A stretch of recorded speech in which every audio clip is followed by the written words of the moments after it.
뭐 지난 한 주 동안 상상할 수도 없었던 그 금액들이 정말 포털 사이트를 장악을 하면서 깜짝 놀랐어요. 뭐 사실 내 돈도 아닌데 내 돈도 아닌데 굉장히 흥분하고 놀라고 부러워하면서 일주일을 보냈습니다. 뭐 삼성에서 NC로 간 박성민 선수가 이거 뭐 깜짝 놀랐습니다. 96억. 최고 금액이죠. 그리고 이제 하나로 또 동지를 옮긴 정우람 선수 역시 84억입니다. 불펜 투수가. 4년에. 그리고 이제 우리 나이로 내년에 41살이 되는 이승엽 선수도 2년 동안 36억 도장을 찍었어요. 정말 대단하지 않습니까? 아니 근데 금액이 정말 어마어마해요. 그러니까 아무래도 이게 FA 말 그대로 이렇게 자유계약이기 때문에 이렇게 가능한 액수가 그런 거겠죠. 제가 또 여기서 영어를 잠깐 설명드릴게요. 프리 에이전트의 약자로 정말 말 그대로 그냥 자유롭게 계약을 할 수 있다는 의미이기 때문에 발음이 썩 그렇게 좋진 않군요. What? 네. 근데 이런 제도가 왜 생긴 건가요, 애초에? 프로야구라는 제도 자체는 메이저리그도 마찬가지고 일본, 한국 다 마찬가지로 이 신인 선수들 드래프트라는 걸 하는 제도가 있잖아요. 그러니까 야구 선수가 프로야구 선수가 되고 싶을 때 자기가 원하는 구단을 찾아가는 게 아니라 구단들이 이 선수가 필요하더라고 데려오는 시스템입니다. 그러니까 이 선수들이 한번 구단에 소속이 되게 되면 예전에는 다른 팀으로 갈 수가 없었어요. 이 팀이랑 안 맞고 이 팀에는 나랑 겹치는 포지션이 있어도 딴 데 갈 수가 없었는데 임선동 선수가 95년에 LG와 이제 계약 과정에서 임선동 선수 대학교 가기 전에 고등학교 때 이미 LG가 지명을 했었거든요. 근데 대학을 졸업하는 동안 굉장히 뛰어난 선수가 됐고 일본의 다이에 후크스라는 팀에서 관심을 갖기 시작합니다. 그래서 일본에 가려고 했더니 이미 우리가 지명한 선수는 안 된다 라는 해석이 내려지는 바람에 다시 소송을 들어갔고 그 소송 끝에 96년에 법원이 프로야구가 선수들의 어떤 직업 선택의 자유를 지나치게 제한하고 있다라는 결과가 나왔어요. 공정거래법 위반이다 라고 얘기를 해서 그래서 KBO가 고민 끝에 1998년 겨울에 FA 제도라는 걸 만들게 됩니다. 메이저리그에서 한 6년 정도 그리고 우리나라는 9년을 뛰어야 FA 제도가 그러니까 고등학교나 대학교를 졸업한 선수가 프로야구단에 갈 때는 구단의 지명에 의해서 가게 되지만은 뭐 말씀하신 대로 9년 정도의 그 의무 기간을 채우면 그 메이저리그에서 서비스 타임이라고 그래요. 서비스 타임이요? 서비스 타임을 다 채우면 그 의무 기간을 채우면은 그때부터는 내가 우리나라 같은 경우 10개 구단 중에 하나를 골라서 갈 수 있는. 근데 문제는 그 한 해 한 해가 무섭게 FA 그 시장 규모가 엄청나게 커지고 있는 것 같아요. 체감되는 그 규모도 굉장히. 다들 알고 계실 텐데, 이제 NC가 들어왔고, 이제 KT가 들어와서 이제 8개로 유지되던 이제 프로야구 판이 이제 이제 더 커졌잖아요. 근데 이 수요를 할 수 있는 팀이 생기는데 이 공급 자체가 안 돼요. 수준급의 선수는 계속 뭔가 머물러 있고. 팀은 많아지고 선수는 팀은 많아지고 선수는 부족해서. 그러니까 이렇게 예를 들면 괜찮을지 모르겠지만, 명품이 하나 있는데 이거를 하나밖에 없는 거예요, 명품이. 그렇기 때문에 명품. 그렇기 때문에 명품인데 그 명품이 하나밖에 없기 때문에 사려는 사람들이 많아지고 가격이 올라갈 수밖에 없죠. 그렇게 들으니까 명쾌하네요. 이번에 참 대단했던 게 1999년에 FA 제도가 도입이 됐는데 그 이후에 가장 큰 액수의 그 쩐의 전쟁이 펼쳐졌잖아요. 실제로 올 시즌에 역대 가장 많았던 22명의 선수가 FA 자격을 얻었고요. 그 중에 지금 18명이 계약을 한 상태인데 지금까지 계약된 금액, 계약돼서 발표된 금액을 다 합하면 717억 7천만 원. 717억. 이거 무슨 700억대요? 이번에 이제 계약을 이미 마친 선수 중에 뭐 정우람이라든지 뭐 손승락 이런 선수들은 사실 어떻게 보면 이제 불펜 투수잖아요. 근데 그 미국 메이저리그나 일본 프로야구에 비해서 구원 투수들한테 너무 많은 연봉을 주는 게 아니냐라는 그런 뭐 얘기들도 있는데 어떻게 생각하세요? 일단 메이저리그와 일본을 좀 살펴보자면 메이저리그에서 가장 많은 돈을 받는 선발 투수들입니다. 역시 우리 뭐 잘 알고 있는 클레이튼 커쇼, 뭐 데이비 프라이스라든가 잭 그레이트 이런 선수들은 연평균 연봉이 한 3천만 달러쯤 되거든요. 우리 돈으로 하면 얼마나 돼요? 박병호 선수 100배. 한 350억. 아니, 10배가 넘는 거죠. 10배가 우리 돈으로 1년에, 그러니까 하루에 한 1억쯤 버는. 하루에 1억이요? 우리 돈으로 따지면. 상상이 안 가는데. 이런 선수들을 봤는데 구원 투수로 따지면 지난 시즌 FA 때 구원 투수로서 가장 좋은 계약을 했던 선수가 뉴욕 양키스의 앤드루 밀러라는 선수거든요. 이 선수가 4년 동안 3,600만 달러였어요. 그러면 한 900만 달러니까 한 3분의 1 이하로 떨어지는 선발 투수에 비해서 정우람 선수 같은 경우에는 지난해 장원준 선발 투수와 비슷한 금액을 받았잖아요. 올해 FA 시장에 투수가 없어요. 투수가 어딘 필요한데 선발 투수가 말랐습니다. 송승준 선수 한 명 있는데 이미 롯데는 남았고요. 내년에 좋은 선발 투수들이 많이 나와요. 뭐 김광현이라든가 양현종이라든가. 그러니까 선발 투수의 쓸돈을 좀 올해는 아껴야 됩니다. 게다가 불펜 투수가 정우람, 손승락 선수가 나왔는데 당분간 이만한 선수들이 FA 시장에 안 나와요.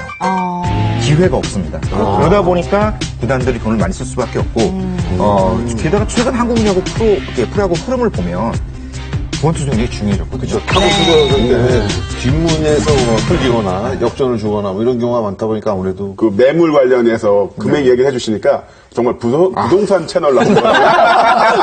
약간 진짜 그런 느낌 나네요. 그런 느낌으로 해서 이 집은 그 주변에 역대거리예요. 주가 설명하시는 것 같고. 근데 일부에서는요, 지금 우리나라 한국 프로야구 FA 시장의 이 시장 규모도 어떻게 본다면 그 부동산 같은 경우도 다운 계약사라고 해서 금액을 낮춰서 신고를 하잖아요. 맞아. 그런 것처럼 네. 좀 언론의 따가운 시선을 피하기 위해서 좀 이렇게 축소해서 발표하는 게 아니냐 이런 이야기도 있거든요. 뭐 야구 팬들은 딱 그렇게 알고 있잖아요. 네. 실제로도 사실에 가깝지 않을까 생각이 들어요. 그러니까 국내 선수를 빼고 외국인 선수에 대한 금액을 발표하는 과정들을 보면 해외 언론들이 이만큼이다 라고 발표를 하는데 국내에서 계약 발표할 거 보면 좀 줄거든요. 네.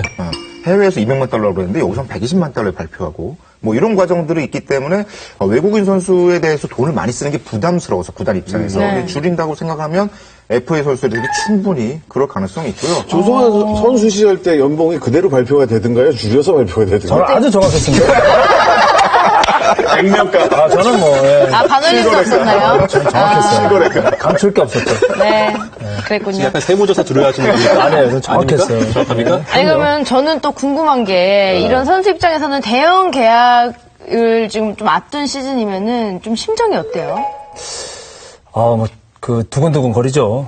네. 내가 얼마를 받을지. 네, 솔직한 마음이죠, 이게. 당연하지. 올 한 해만 정말, 예년보다 조금만 더 내가, 집중을 하게 되면, 그치. 정말 매일매일 그 로또를 긁는 기분이죠. 실제로 야구계에서는 이 스테로이드가 이제 금지 약물이잖아요. 이거에 빗대서 FA 로이드라는 표현을 FA 앞선 시즌에 성적이 확 올라갈 수 있는 어떤 동기부여가 되니까.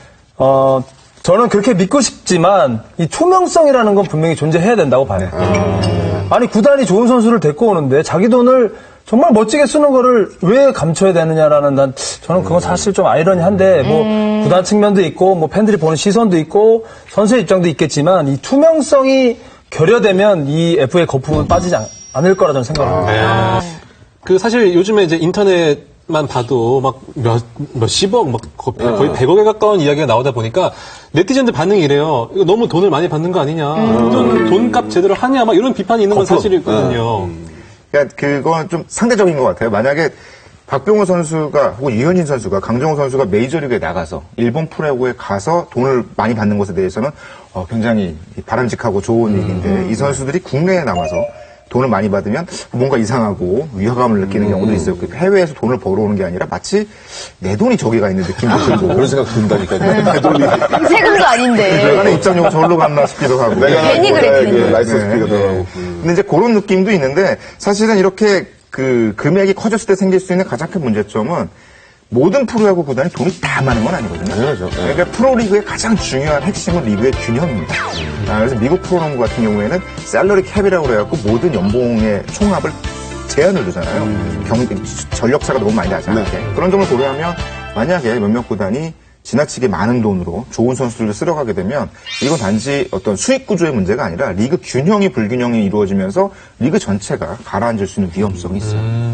또 팬들 입장에서 보면 팬들의 그 요구를 또 구단 측에서는 이렇게 또 무마할 수 없거든요. 그러니까 일례로 김태균 선수가 일본에 진출을 했다가 한국으로 들어오는 시점에서 김승현 회장이 우연히 잠실 야구장에 딱 나타났을 때 하나 팬들이 김태균 선수를 사달라 막 이랬잖아요.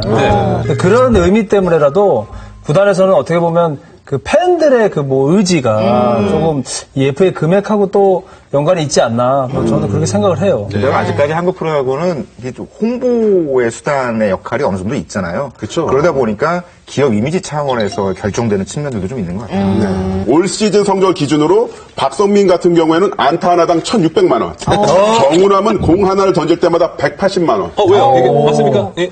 제 안타랑 많이 다르네. 그래서 깜짝 놀랐어요.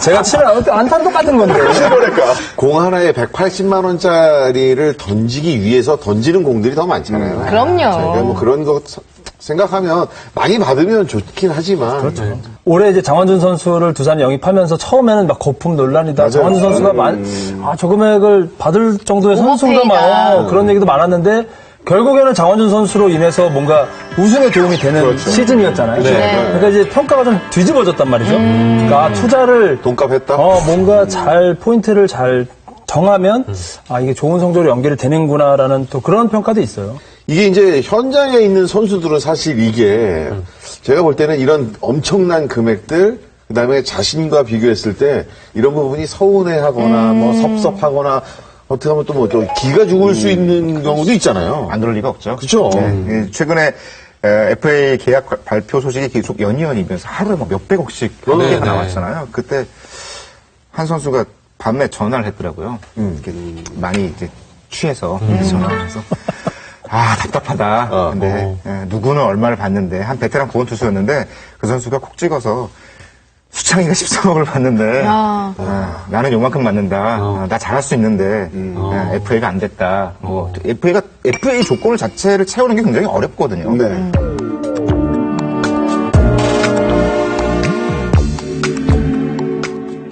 한 라카를 쓰고 있는 선수들 중에 누구는 10억대 선수가 있고 맞아. 또 어떤 선수들은 이제 2,700만 원 최저 연봉인데 1군에 올라오면 이제 5천만 원으로 좀 뛰긴 해요.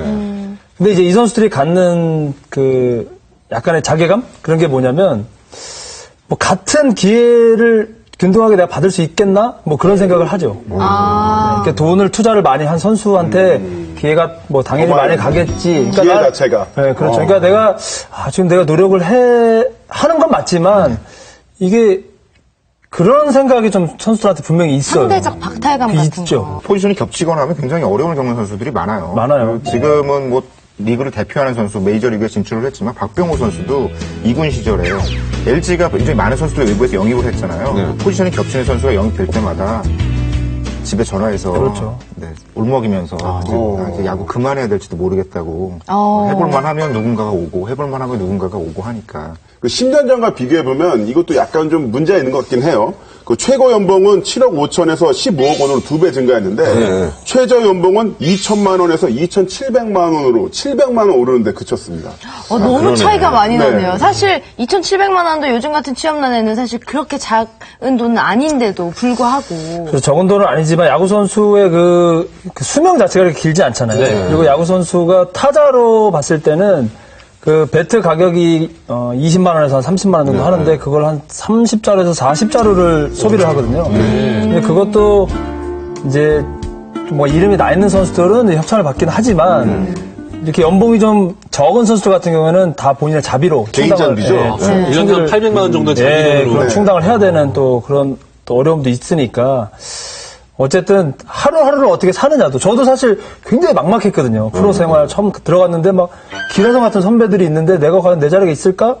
뭐 그런 시절이 다 누구나 있거든요. 네. 그러니까 너무 위를 보지 말고 그냥 하루하루를 좀 충실하게 살았으면 좋겠어요. 근데 또 냉정하게 이야기를 하면 우리나라 자본주의 사회고 프로 스포츠라는 것 자체가 그 자본주의 토대 위에 있는 건데 능력 좋은 선수가 더 많은 돈을 받고 또 능력이 좀 떨어진 선수는 적게 받을 수밖에 없고 그것도 이제 어떻게 보면 현실이고 또 그런 것들이 또 못하는 선수들에게 나도 열심히 하면 저런 금액을 받을 수 있어 라고 희망이 되는 부분도 있다고 보거든요. 이걸 꼭 너무 격차가 나니까 문제가 된다라고 보는 것도 약간 문제가 있지 않을까 이런 생각도 들거든요. 맞습니다. 뭐 구단이 지금 당장 고간이 말라가고 있는데 돈을 막 퍼주는 건 아니고 나름대로는 합리적인 판단에서 FA 계약을 하고 있는데 다만 이 구단 내부에서 벌어지는 위화감을 어떻게 극복해 나갈 것인가. 만약 과연 구단이 올바른 육성 시스템을 가지고 그 해당 선수들, 어린 선수들을 키워내는 시스템을 갖추고 운영을 하느냐. 이런 부분 없이 에이 모르겠다. 육성은 어린 선수도 어떻게 되든지 말든지 간에 일단 돈으로 당장의 성적만을 내겠다. 이런 입장이 아니어야 된다라는 전제가 필요한 것 같아요. 지금 상황에서. 야구 선수를 희망하는 우리 꿈나무들에게 이런 FA 소위 말하는 대박 어느 정도 좀 긍정적인 면도 있지 않을까요? 이거 당연하죠. 그러니까 예전에 이 어린 선수, 젊은 선수들을 보면 이 야구를 하는 자세 자체가 사실 조금 뭐 이렇게 마음에 들진 않았어요, 저는. 근데 소위 말하는 FA 대박이 터지는 이 시점에서 젊은 선수들은 야구를 대하는 자체, 그 마음 자세 자체가 달라졌어요. 그러니까 내가 하는 여야에 따라서 나도 얼마든지 큰 금액 그리고 인정받는 선수가 될 수 있다라는 그 풍토가 좀 자리 잡았어요. 네. 그렇기 때문에 어린 선수들한테 정말 이 동기부여 측면에서 봤을 때 이거보다 좋은 게 없죠. 아, 그럼요. 실제로 어린 선수들을 이렇게 현장에서 만났을 때 과거에는 사실 술, 담배를 하는 선수들이 굉장히 많았거든요. 네. 근데 지금은 어린 선수들이 정말 많아요. 근데 사실 부모 입장에서도 제가 딸이 어리잖아요. 네. 4살인데 이제. 야구하겠대요? 아니요. 야구 선수한테 시집 보내요. 산업적인 차원에서도 금액이 커지면 산업 규모 전체가 커지잖아요. 구단의 어떤 운영 방안도 합리적이 될 수밖에 없어요. 만약에 20억짜리 구단을 운영하는 팀의 어떤 이 관리 방식과 뭐 500억 원씩 되는 구단의 관리 방식은 완전히 달라질 거거든요. 게다가 선수의 몸값이 비싸지면 그 선수를 관리하는 시스템도 바뀝니다. 옛날에는 뭐 선수가 알아서 하는 거였다면 구단 입장에서 이 선수가 100억짜리 자산이다. 그러면 엄청난 관리를 해야 되잖아요. 그러다 보면 이 트레이닝 시스템도 더 과학화될 수밖에 없고 야구에 대한 접근하는 방식도 점점 더 발전할 수밖에 없죠. 수준급으로 올라가는 거. 네. 뭐 FA 장점도 있다는 점은 그럼요. 그렇죠. 네. 그래서 이렇게 현 FA 제도에 대한 명과 암을 두루 살펴봤는데 이렇게 좀 어두운 부분들을 줄이기 위해서 우리가 할 수 있는 노력들이 분명히 있을 것 같아요. 지금은 수용할 수 있는 그 팀은 진짜 있어요. 많아요. 예, 얼마든지 좋은 선수를 영입할 수 있는 이제 시스템 자체를 다 구축이 돼 있는데 문제는 이제 공급이죠. 선수가 없는 거예요. 네. 그러니까 선수가 없는데 이제 FA가 4년을 거의 이제 계약 기간으로 두는데 이 4년을 취약 포지션에 1명, 2명을 위해서 투자를 할 것인가 아니면 4년 동안 이 취약 포지션을 4년의 그 기간을 선수의 육성에 또 힘을 쏟을 것인가라는 건 구단이 판단하기 나름이거든요. 네. 근데 사실 4년 후에 취약 포지션에서 1명을 데리고 왔는데 이 선수가 4년에 다시 떠난다고 생각해 보세요. 그럼 비슷한 금액을 또 다시 데리고 오는 그 악영향이 될 수도 있거든요. 그러니까 선수를 만약에 좋은 육성 시스템을 꾸려서 선수를 키워내면 4년의 문제가 아니고 10년 동안 장기 비전으로 뭐 좋은 발돋움을 할 수 있지 않을까. 네, 저는 그렇게 생각을 해요. 아, 말씀이 참 많이 넣으셨어요.